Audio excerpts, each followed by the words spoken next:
I don't have the timing on that yet. It may have been decided this morning, but I don't have it yet. So when I do, I'll let you guys know. Yeah, but now that he's on IR, do you have an idea, firmer timetable of when, how long that potentially? At least the next 4 weeks. That's the best I can give you. What's Jake been like over the last 48 hours? Is he now firmly in that QB1 role? What's kind of the process been like for him getting ready for Sunday? His voice is a little bit louder, obviously, with thoughts that he has and team he's got familiarity with as well. So been good. You know, it's first day of install today. We talked a little bit last night as we were game planning. So he's had a great attitude, and so far so good. So just real quick, going back to Joe, you haven't shut the door, at least on the season? No. See, what's the toughest thing for a backup quarterback? What's the one? Well, I think over the course of the season, you haven't gotten all the game reps. So, number one, the hardest thing about entering a game as it's happening is you didn't go in getting all the reps that the starter got during the week. I mean, that's a third down specific day, a red zone specific day. So a lot of times you're doing it live versus 11 other guys for the first time, even with our receivers. You might have done it on air. So it's always impressive when a guy's able to go in and do what Jake did and execute a plan that he really hadn't operated in with the rest of our team. And so did a great job of that. So now you get a chance to calm down a little bit, and he's going to get all those reps. And so I like where he's at right now. He's in a great headspace. See how it goes. Talk about the two that you brought in, Mike and Sean, and the quarterback room, Clifford and Mike. Yeah. Sorry, I was trying to think what position you're talking about. Okay. Yeah, two guys got experience with. Mike, obviously, we played when he was at the Jets, and he had a great game, unfortunately. So he just always followed his career. Remember him coming out of the draft when he was at Western Kentucky. I was a quarterback coach in L.A.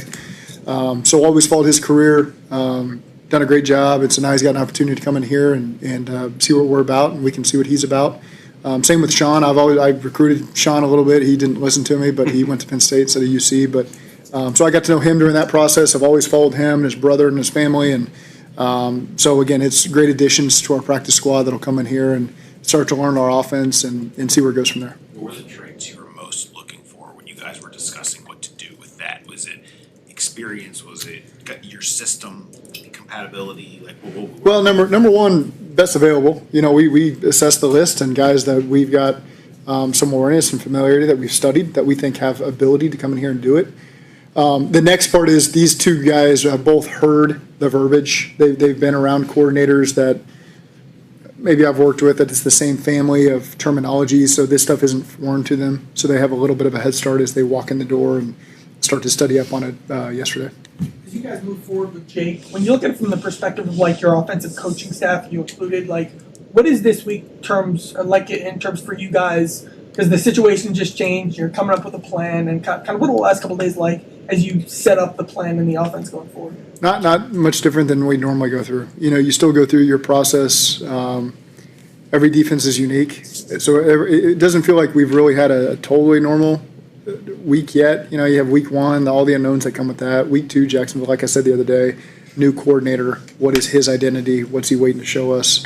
Minnesota has always been a very unique defense. It's not, no one else really runs what Minnesota runs on defense, so that's very unique. So again, every week's been a little bit unique for us. We just follow the process we always follow, the same timing, same conversations. Now Jake's just a bigger part of that, as Joe used to be. How much do you just kind of jump right into, this is the situation right now, kind of let's start working and keep that schedule on task? 100% jump right in and try to stay with the same rhythm. And then from the head coach perspective too, like in terms of messaging to the team or setting a certain tone on the team, how much is that something you think of this week and kind of what's that? Yeah, I haven't felt the need to do that because just the energy at 2-0 and how these guys have what have they done for us, to very difficult games that some teams don't win. We found a way to win 2-0. So these guys have a lot of confidence in themselves and each other, a lot of confidence in Jake. And so, again, our focus right now is just being 3-0. It's a tremendous opportunity to go on the road in a hostile environment, one of the toughest we'll ever face against a team that we got a lot of respect for. They've obviously had some tremendous seasons, and they're fighting the same way we are right now. So the team is in a really good headspace right now. Expect a great days of work, and then we'll go from there. What do you mean by no one runs their defense quite like? I mean, a lot of respect for Flo. Flo makes things difficult. He can be aggressive. He's got really smart players that they've acquired over there that I think he's done a great job getting his identity to seep through them. And so, again, there's challenges there. we'll continue to work through, and we're optimistic that we'll have a great plan. How important is it to be more efficient, more explosive in the run game moving forward? Well, we just want to continue to find ways to win and put points on the board. So whatever that looks like, you'd love to have the balance. I'd love to rush for 200 yards when it's available. We're just going to keep doing the things we got to do to move the ball down the field and help our team win. How would you summarize the run game through 2 games? I know it's been. I know last week you like to be better. Cleveland as well, tough rush defense. I think Baltimore averaged 2.1, we averaged 2.0. So that's been a tough defense to go against. So again, as we continue to create our identity as we go through this early part of the season, that's something we've got to be better at. I'm not making an excuse for that. We need to be better in the run game, better really in all phases. I didn't feel like we started fast enough last week. We got off to a rocky start with a 3 and out. That's really unacceptable. So there's a lot of things we can continue to grow and start the game faster, and hopefully finish like we just finished. How much of your conversations this week are about which corners of the playbook maybe you tap a little bit more into with Jake? I mean, how much is that as part of what, or is it more of let's just keep going along with what we've been doing? I don't know that people would really see a wholesale difference, but again, there's just, hey Jake, here's 3 things I'm thinking about. Which 2 do you like the most? And oftentimes when we go through the plan the night before the game, Joe and Jake are very, very similar, almost exact in terms of the plays they like. Sometimes there's one little tweak that Jake likes more than Joe that we just make a note of in case that ever comes up and is needed. So again, it's they both grown in our system here, and that's why they're here, because they're good at operating what we're doing, and we've tried to format it around Joe. And now you make a few tweaks if it's things that Jake feels like he's better at, certain areas that he wants to step into, then we're more than willing to do that. So I've always believed in philosophy when the quarterback works hard and you trust his opinion, you ask his opinion, and if he believes in it, it's got a higher chance of being successful. If he doesn't believe in it, stay away from it. Doesn't matter how much I like it, because you want him to go out there and operate with confidence. You've said many times that you like to empower your quarterback. Is that what you mean by that? Is taking his input in situations like this? Yeah, and again, they've earned that right because of how I see them work, how they see the game, how I've seen them operate. So not everybody is entitled to that feedback or that empowerment. Joe and Jake are 2 guys that do, and so we ask for that. As a play caller, how much do you recall that time in 23 where we had an extended stretch of what it was like working with him in that capacity? How beneficial is that? How much do you? It is. I mean, a similar opponent. They've evolved their defense, but obviously we've game planned versus Minnesota with Jake. It has evolved for them. We played Jacksonville with Jake, and Indy. So those games you all remember. The game plans would have been eerily similar with Joe. I mean, sometimes you're just putting together a plan to attack a defense and what best attacks them. And so again, we're putting together the plan that will best attack what Minnesota does and how we think we can have success. How much different does it feel this time going into Jake Browning leading the way as quarterback than it did 2 years ago? Well, there's some unknowns. 2 years ago, you hadn't seen him play in a I say real game, a regular season game. So you never know. You always think you know how somebody's going to handle it. We've seen Jake do it firsthand and give us a great opportunity to go on a run there. So there's a lot of trust that he's able to do that again. The thing with the one outstanding thing about Jake in 23 was that completion percentage. Yeah. And is that, does he make different throws? Is it the same throws? Is that why maybe maybe the same corners in the flip you use just because they're both high percentage passes? Right. Again, there are not wholesale changes in our playbook. That's just how we want to operate. We've got 2 quarterbacks that are extremely intelligent and know how to find completions. I might be making this up, but I think they're the 2 highest completion quarterbacks in our history here.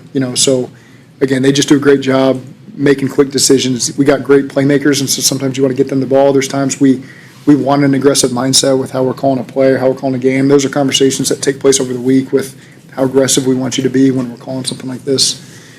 So again, we message all that in different ways over the course of the 5-day preparation period, and then go play the game and see how it plays out. Is gunslinger a good term for Jake, and how do you feel about that word as a description for quarterbacks? I don't think gunslinger. I think of firing from the hip and not really going off script is kind of how I see that sometimes. I don't see Jake that way. I think Jake can play on great rhythm and timing, has a great understanding of what trying to accomplish. He's a gamer, he makes plays. I always have believed this, and this stacks up with Joe and Jake and Brett. These guys have played a lot of football over the course of their lives. They played more high school football than most quarterbacks. They all played more college football than most quarterbacks. And so now they've got a lot of experience to draw on in the NFL. Whether that helps or not, I've always felt there was something there. That's why I think Brandon Allen's played a long time in this league as well. He was a 4-year starter at Arkansas, 3-year starter in high school. So again, it's just a lot of guys that have been around that have played a lot of quarterback, not practiced, played a lot of quarterback, tend to find a way to have some success. And I think Jake and Joe are both examples of that. What have you seen from Brett so far as the backup? How do you feel like he's come along? He's locked in. He's been very helpful. He's learned the playbook. So again, we'll continue to learn more about him as he gets more reps in practice. We brought him in here because we've liked his tape over the course of his evaluation period. That's college, that's pro. That's our starting point for why we added him, because he had a good background report from our scouts. We liked what he's shown on tape. We thought that would come in here and fit well in our room, and he's done nothing to tell me that we were wrong in that regard. The fact that you all bring in Brett, who was recently with them, and then they Was he? and then they sign Dez, who was obviously recently here. What do you think of that carousel and how that plays? Yeah, that's part of it. You're always looking to upgrade your quarterback room, and for us that was Brett. For them it's Desmond. Again, I like being around Desmond, and so I'm happy he's got an opportunity somewhere. How much can that impact a matchup? I think a little bit is overstated oftentimes. So again, everybody kind of changes week to week with how they operate. Jake had that viral moment 2 years ago against the Vikings when he said, "You shouldn't have cut me." But when he comes in here, he's really straight faced. He's almost emotionless. What's he like on the field? Is he different than what we see when we talk to him? He's got great energy, great personality. I do think you all probably see a little more of a subdued version than I do. I heard him on the radio as I was driving home from the game. I was trying to go make a 8th grade football game, and I heard him on the radio, and it was very subdued. I was like, this isn't the Jake I usually interact with. So maybe that's just post-game. He was exhausted. It was hot. I don't know if you guys know that. It was very hot.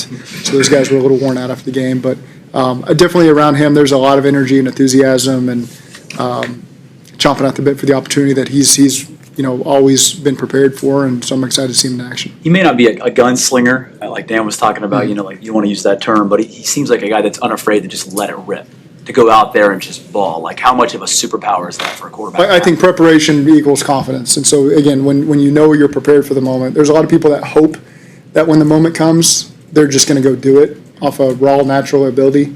They don't put in the work behind the scenes. Hey, just when I get out there, I'm a baller, I'm going to go make it work. And it might work for a game, it's not going to work long term. When you've prepared for your opportunity, then there's a true confidence that comes with that, and I'm ready. There's nothing they're going to show me that I haven't watched and seen and prepared for and thought through in my head and walked through in my own. And so I think Jake is an example of someone who's truly prepared for a moment, and so that's where his confidence stems from, and now you just go play football like what's got you here in the first place. In what ways can Joe stay involved to help this team as much as possible, even though he's not playing? I think that'll evolve over time, over the next days and weeks. And so, again, I'm not going to define that today as we're still early in the process, but he'll always find ways to be involved. How are y'all going to prepare for the environment? They're obviously very loud. It can be intimidating. Yeah. How are you going to prep for that? Yeah, that'll, as we go through the week, we'll have solutions on how to put ourselves in the best spot. We've played in some loud environments. This is arguably, I think people can make a strong argument that this is the top or one of the top. So I've been there before. A lot of our guys have been there before. Some of our guys have played there on their team. So we'll find ways to get ready for it. It's the fact that Dalton also have played there before, Jake has played there before, understanding like you need to go silent. Oh, you got to go silent. I mean, it's going to be really loud. But in terms of them having what that's like, and does that do anything? No, I mean it's all relative in terms of the noise. It's when you're on silent, you're on silent. No one's talking, you're on silent. So it's all nonverbal. So we got to do a great job with our nonverbal communication. Applies more to the offense this week than the defense because it should be pretty quiet for them. But again, it's always a point of emphasis whenever we go on the road. You got to have great poise in the noise, and our guys know that. We've done this stuff before, and it's something that certainly we'll continue to emphasize this week. You're obviously trying to get Jake ready, but the other three quarterbacks, how do you kind of evaluate them? Brett's been here for a few weeks, the other guys have been here for 24 hours. Yeah, that will evolve over the course of this week and next week. It can't all happen at once. So it's on them to really get into the playbook and study because we got a lot of guys preparing for this game, trying to put a best foot forward. We got a lot of people to draw from on the coaching staff that have helped them starting it yesterday. And so it's kind of pieced together, just helping them understand the formations, the motions, the cadence, how we call our personnel groupings, and then what are the base level concepts we got. Watch last week's game. What was in last week? If you got questions on it, write them up and let Brad know, and we'll cover it from there. So this isn't bringing someone in the spring or training camp. We get a lot of time just to focus on them.